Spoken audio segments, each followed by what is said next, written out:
बहुपद में एक्सरसाइज 2.2 है और इसमें क्वेश्चन नंबर 1 है आपका। निम्न द्विघात बहुपद के शून्य ज्ञात करने हैं और शून्यक तथा गुणांकों के बीच के संबंध की सत्यता की हमें जांच करनी है। ठीक है, तो पहला क्वेश्चन है आपका x square minus 2x minus 8।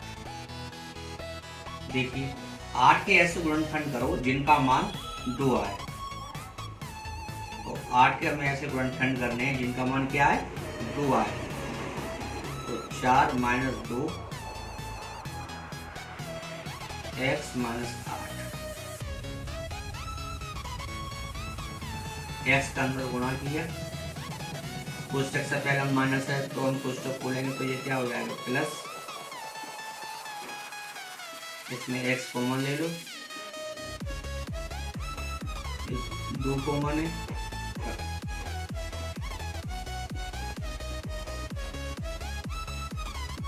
ये ठीक। अब देखिए यहाँ पर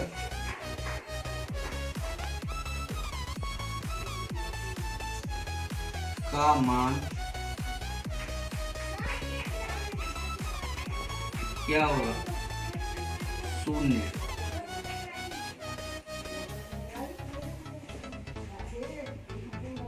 जब 0 है लिख लो, जब x माइनस 4 बराबर 0 या x प्लस 2 बराबर 0, इसका मान 0 के मान के बराबर रखेंगे और इसका, अर्थात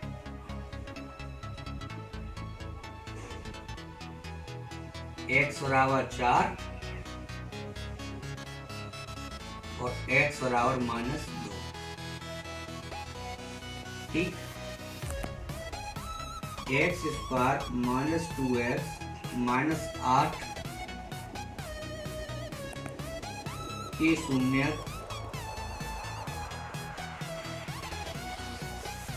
4 माइनस 2 है, यानी कि हमारा कितना हो गया कि शून्य ज्ञात करना है। यानी यहाँ तक तो ये क्वेश्चन हो गया। अब हमें आगे का क्वेश्चन है शून्य को तथा गुणांकों के बीच के संबंध। अब हमें ये ज्ञात करना है। तो देखिए शून्यकों का योगफल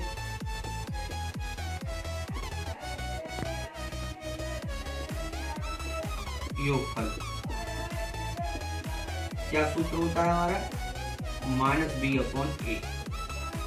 यानी का हमारा जो द्विघात बहुपद का व्यापक रूप होता है वो क्या होता है, यही तो होता है ax square plus bx plus c, ये होता है। तो इसमें हम देखेंगे कि इसको हम क्या लिखते थे, माइनस x का गुणांक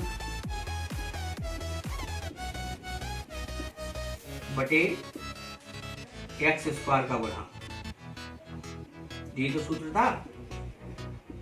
तो अब शून्यक हमारे कौन से, 4 और -2, योगफल यानी 4 प्लस -2। अब x का गुणांक यहां पर कितना है, x का गुणांक इसमें -2, x स्क्वायर का गुणांक यहां कितना है 1, तो 4 में से 2 गए 2 और माइनस माइनस प्लस, ये हो गया। अब इसी तरह से शून्यकों का गुणनफल,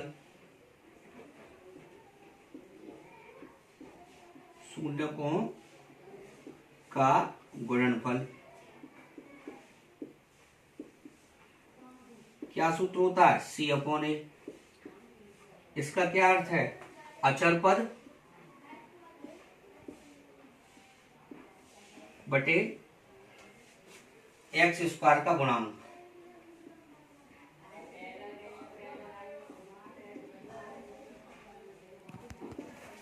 तो अब गुणनफल हमारा यानी शून्य कौन से थे, 4 और -2, तो 4 गुणा -2, अचर पद इसमें कितना है 8, ठीक है। तो यहाँ अचर पद हम क्या लिखेंगे, यानी माइनस का 8 है, ए का यानी एक्स स्क्वायर का गुणांक यानी 1, तो 4 दूनी 8, ये हो गया, है ना। तो हमने ये चीज ऐसे सेट कर ली। तो ये गुणांकों के बीच में हमारे क्या हुआ, संबंध शून्यांक और गुणांकों के बीच में। अब इसी में चलिए एक क्वेश्चन और मैं बताता हूं। चलो मैं ये ले लेता हूं 5वां। देखिए 5वां, देखिए 5वां अब आपके कैसे करेंगे। 5वां हमारा क्या दिया है, T square minus 15, T square minus 15। तो देखो इसको हम कर सकते हैं टी पे स्क्वायर और माइनस अंडर रूट 15 का वर्ग। अब देखो अंडर रूट 15 का वर्ग अगर हम किसी भी अंडर रूट संख्या का अगर हम वर्ग करेंगे तो वही संख्या आ जाएगी जो थी, अंडर रूट हट जाएगा। तो अब हम इसमें कौन सा सूत्र लगाएंगे, यानी कि ए स्क्वायर माइनस बी स्क्वायर का, ए माइनस बी और ए प्लस बी, ए तो लगा दो इसमें टी माइनस अंडर रूट 15 और टी प्लस अंडर रूट 15, ये हो गए आपके दो सूत्र। अब देखिए और वही सब कुछ लिखना है जो उसमें किया था। तो देखो टी स्क्वायर माइनस 15 का मान 0 है जब टी माइनस अंडर रूट 15 बराबर 0, टी प्लस अंडर रूट 15 बराबर 0। ठीक, यानी कि अर्थात टी बराबर अंडर रूट 15 और टी बराबर माइनस अंडर रूट 15। ठीक, अब देखो यानी कि शून्य कौन से हुए, यहां पर हम लिखेंगे टी स्क्वायर माइनस 15 के शून्यक अंडर रूट 15 और माइनस अंडर रूट 15 है। ठीक, यानी कि अंडर रूट 15 और माइनस के अंडर रूट 15 है। तो देखो अब हम यहां तक शून्य ज्ञात हो गए। अब शून्यांक तथा गुणांकों के बीच में हमें इसमें क्या ज्ञात करना है, संबंध ज्ञात करने हैं। तो देखो शून्यकों का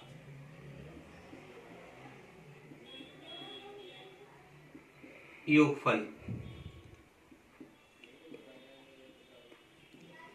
माइनस बी अपॉन ए, यानी इसे क्या लिखते हैं, एक्स का गुणांक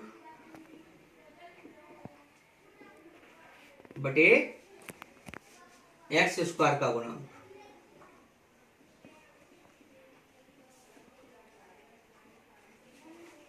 अब शून्य कौन से आए थे, ये आए थे, यानी कि under root 15 plus minus under root 15।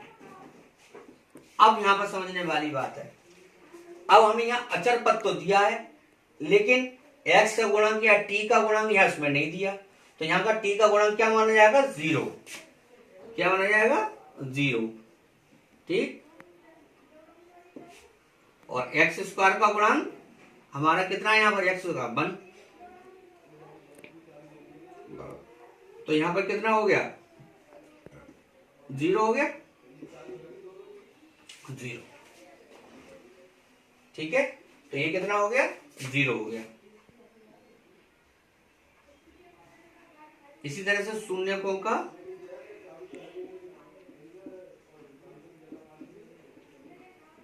गुणनफल क्या होता है, c अपॉन a, यानी कि अचर पद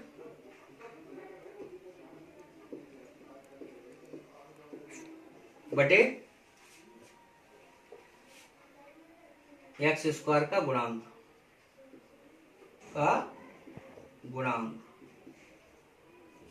ठीक। तो सी का मान यानी कि शून्य कौन कौन से ये थे, √15 गुणा -√15। अचर पद हमारा कितना, इसमें कितना है 15 माइनस के एक्स स्क्वायर का गुणा कितना है 1।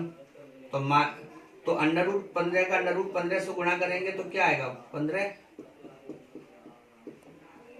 दोनों मान हमारे बराबर आ गए। ये हमारे मान बराबर ही आना चाहिए, तभी उसमें सत्यता की हमारी इसमें जांच होगी। तो मैंने आपको पहला क्वेश्चन बताया और इसमें हमने आपको 5वां बताया, ठीक है। बाकी आपको करने हैं, और अगर आपको उसमें से नहीं आ रहे हो तो आप हमसे पूछ सकते हैं, कमेंट बॉक्स में पूछ सकते हैं या व्हाट्सएप पे जाके पूछ सकते हैं, ठीक है। चलिए एक क्वेश्चन और बताते हैं। देखिए तीसरा क्वेश्चन है 6x² -3 -7x। इसको मैं थोड़ा ऐसे लिख लूं, 7x और -3 बाद में। अब 6 और 3 के गुणा करेंगे तो 6 का और 3 का गुणा क्या आएगा, करो यहां पर 6 × 3 18। अब 18 के ऐसे गुणनखंड करने हैं जिसका मान हमारा 7 आए। तो देखो 9 दूनी 18,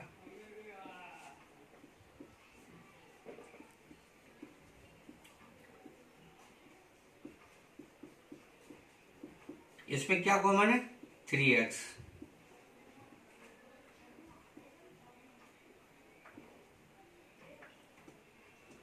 और इसमें 3 तिया 9,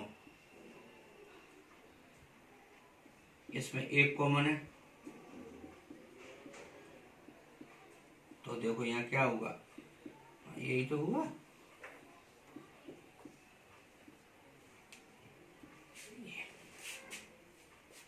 यानी कि अब आप यहाँ पे लिखिए 6x² -3x -3 -7x का मान 0 है जब 2x - 3 = 0 या 3x + 1 = 0। अर्थात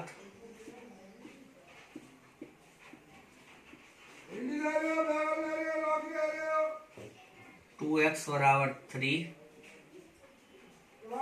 और x = 3/2। 3x + 1 बराबर यानी 3x = 1 और x बराबर -1 आएगा, सॉरी -1/3। माइनस की संख्या होगी तो उधर जाके प्लस की हो जाती है और प्लस की संख्या होगी तो उधर जाके माइनस की हो जाती है, ठीक। तो शून्य हमारे कौन से रहे, तो ये रहे। यहाँ हम लिखेंगे 6x² -3 -7x की शून्यक 3/2 और -1/3 है, ठीक है। शून्य हमारे ज्ञात हो गए। अब इनके हमें संबंध ज्ञात करने हैं। तो शून्यक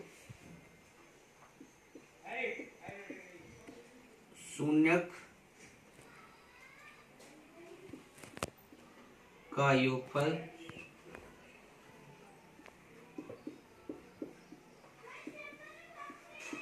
यानी -b/a, ठीक। तो योगफल शून्य कौन से आए हैं, यही तो आए हैं दोनों, तो लिख लो 3/2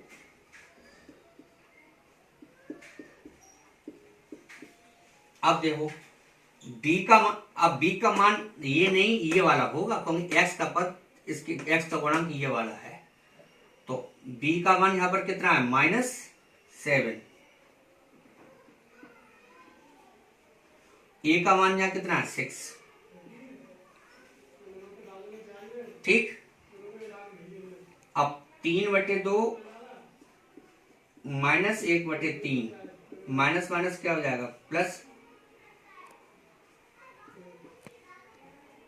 अब 6 एलसीएम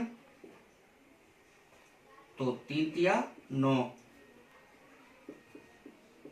9 में से 2 गए कितने बचे 7 बचेंगे, ये हो गया बराबर। अब शून्यकों का गुणनफल,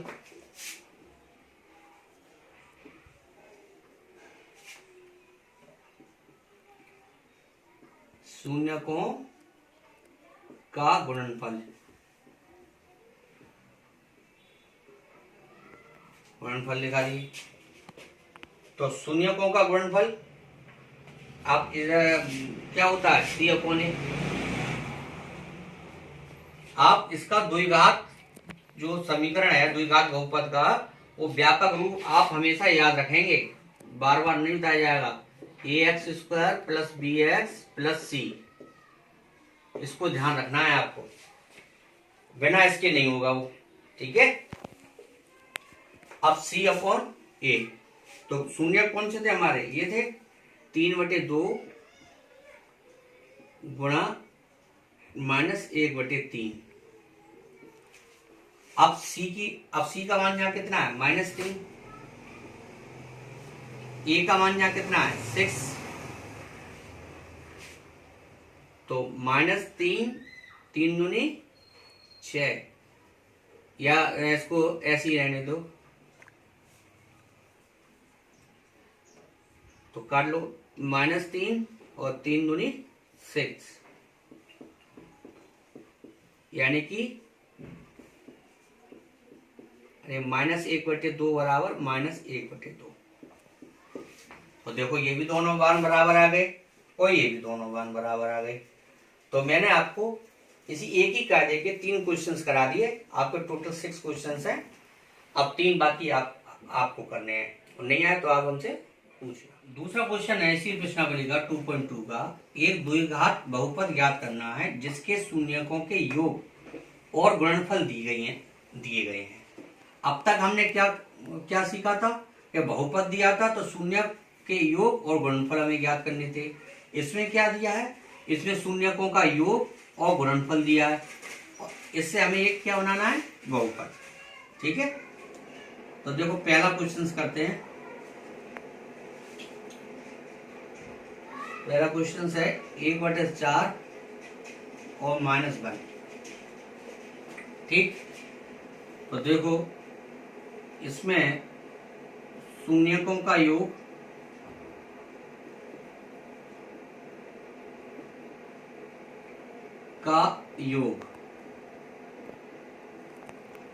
कितना है 1/4, शून्यकों का गुणनफल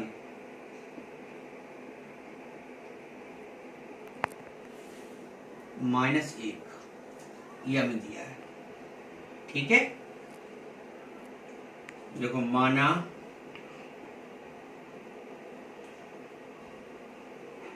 द्विघात बहुपद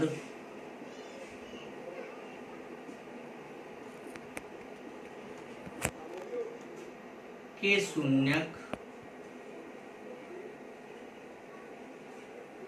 अल्फा तथा बीटा है।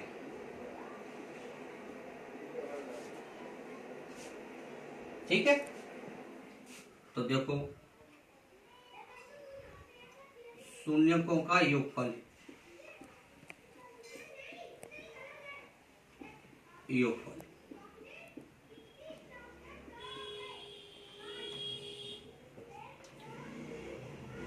क्या होता है अल्फा प्लस बीटा।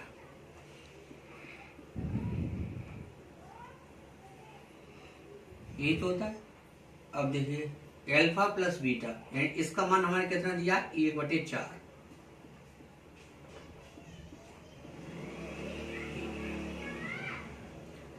ठीक, इसे मान लीजिए समीकरण 1।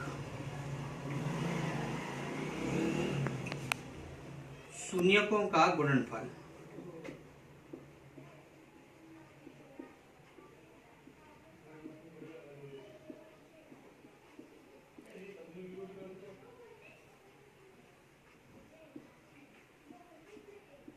C अपॉन ए।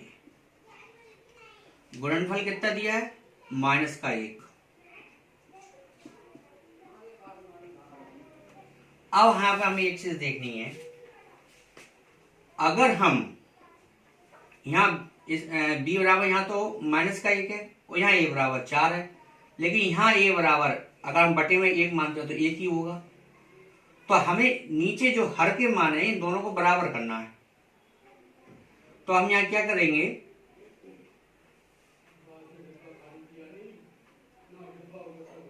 चार का गुणा तो ऊपर कर दें और 4 का ही गुणा हम नीचे कर दें। 4 का गुणा करने पर और 4 का भाग लगाने पर। ठीक, अब हम देखेंगे इसे -4/4, यही तो हो गया है ना, दोनों मान बराबर हो गए। अब इसे मान लिया हमने समीकरण 2। तो देखो अब समीकरण 1 और 2 से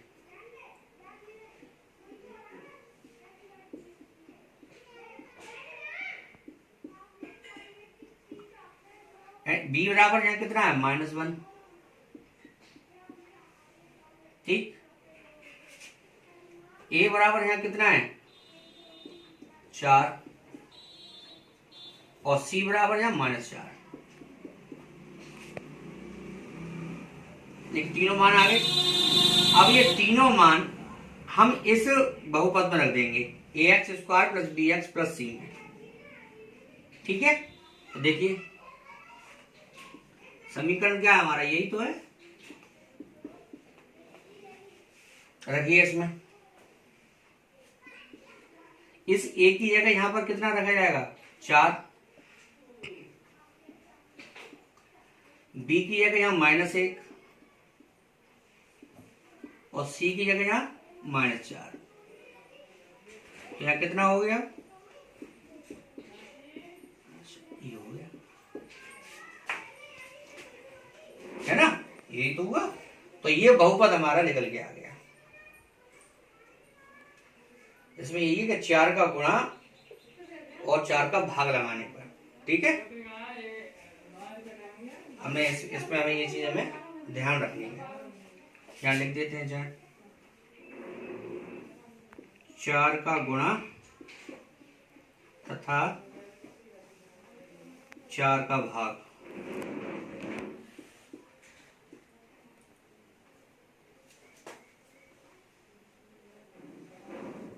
या फिर 4 का गुणा अंश और हर में करने पर, अंश और हर में करने पर ऐसा देखो। ठीक है, ये सही रहेगा। ये हुआ। चलिए अब दूसरा क्वेश्चन देखते हैं इसी तरह से। चलो, √2, 1/3 इसको देखो।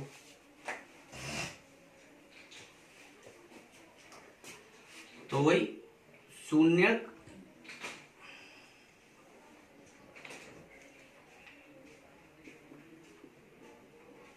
शून्यकों का योगफल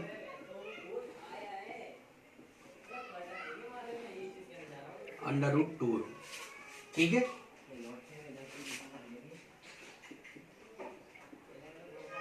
शून्यकों का गुणनफल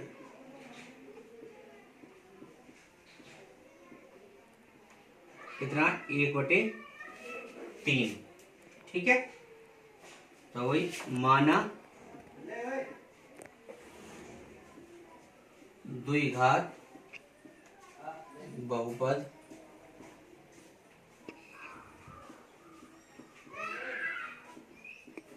C के शून्यक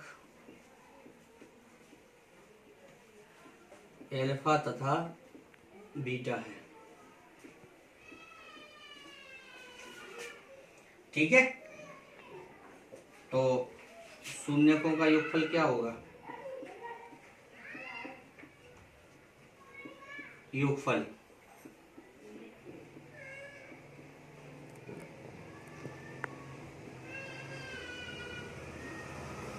माइनस बी अपॉन ए।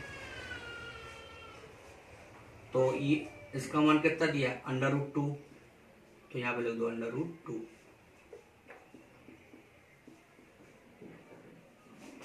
ठीक है, इसलिए से शून्यकों का गुणनफल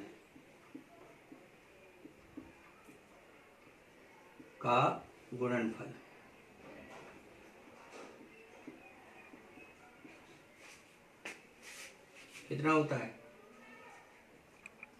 एल्फा बीटा बराबर C/A। तो एल्फा और बीटा कितना मान दिया? 1/3।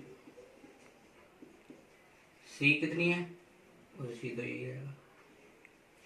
अब देखो यहाँ ए बराबर कितना है? 3। यहाँ ए बराबर यहाँ कितना है? 1।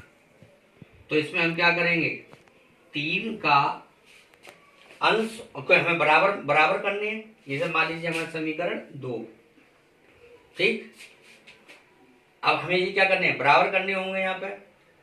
तो बराबर करने के लिए हम यहाँ पे क्या करेंगे? यहाँ ए बटे में क्या है? 1 है। यहाँ मान लो बटे में 1 मान लो 1 है, और यहाँ ए बराबर 3 है।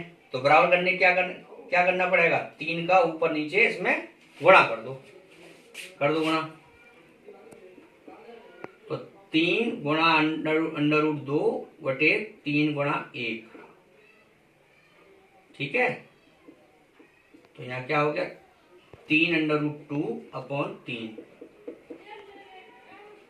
इसे मान लो समीकरण 1। ठीक है, बराबर कर दिए ना। अब यहाँ पर लगा लो समीकरण 1 व 2 से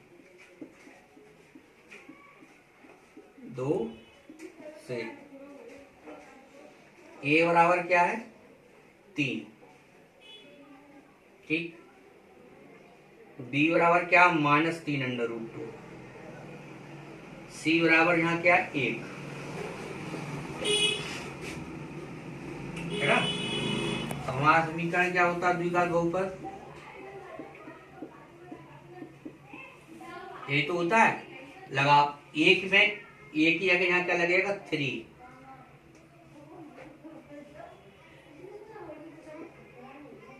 बी बराबर यहाँ क्या? -3 √2। एक्स ऐसी लिख दो। सी बराबर यहाँ क्या है? 1।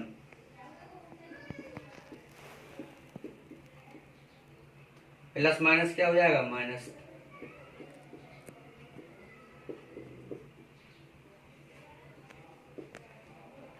ये हमारा आंसर हो गया है ना। तो इस तरह से हम सारे क्वेश्चन सॉल्व करेंगे। बस सीधी सी बात है, हमें यहाँ पर एक ही चीज नोट करनी है, वो कि ये नीचे के हर के मान हमारे बराबर होने चाहिए। और अगर हमारे पास बराबर नहीं है तो हम इस तरह से मल्टीप्लाई करेंगे जो कि हमारे दोनों के मान क्या हो?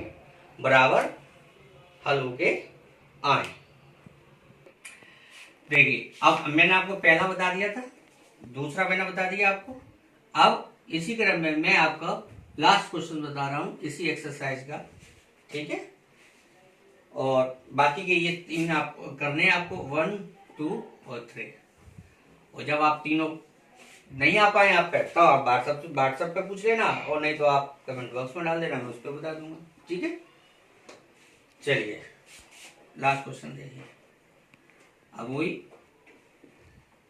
शून्यकों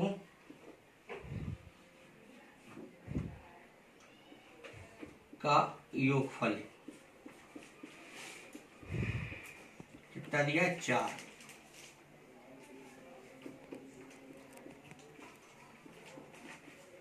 का गुणनफल इसमें कितना दिया? 1। माना द्विघात बहुपद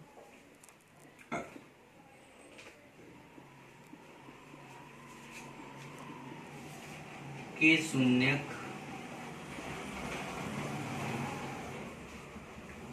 अल्फा तथा बीटा है।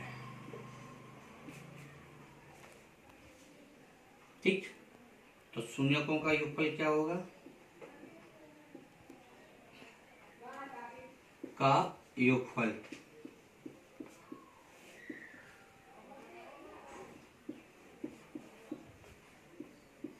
ये सूत्र होता है। ठीक, तो अब शून्यकों का योग कितना है? 4।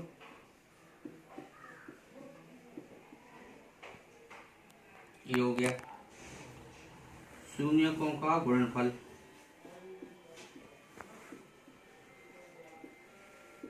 गुणनफल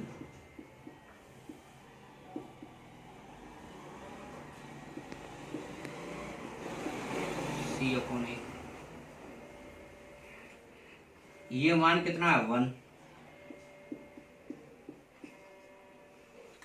इसमें मान लो समीकरण 1 और ये हो गया समीकरण 2।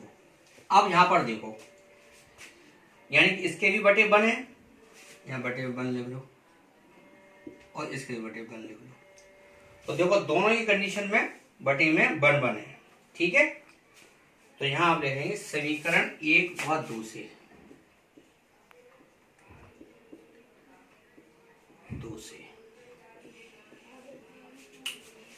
समीकरण 1 और 2 से। तो यहां पर क्या है? a बराबर 1, b बराबर -4 और c बराबर 1। ठीक, अब बहुपद हमारा क्या होता है? यही है व्यापक रूप उसका। यही तो है, इस पर हमें मान रखना है। एक की जगह यहाँ पे 1 है, 1, बी की जगह यहाँ -4 और सी की जगह यहाँ 1। तो यहाँ कितना हो गया? x² - 4x + 1 हो गया आंसर। तो इसी तरह से हमें बाकी के क्वेश्चन सॉल्व करने हैं। ठीक है, और इस प्रश्नावली में से कोई ना कोई क्वेश्चन आपको आता है। ठीक है, इस बात का विशेष रूप से ध्यान रखना।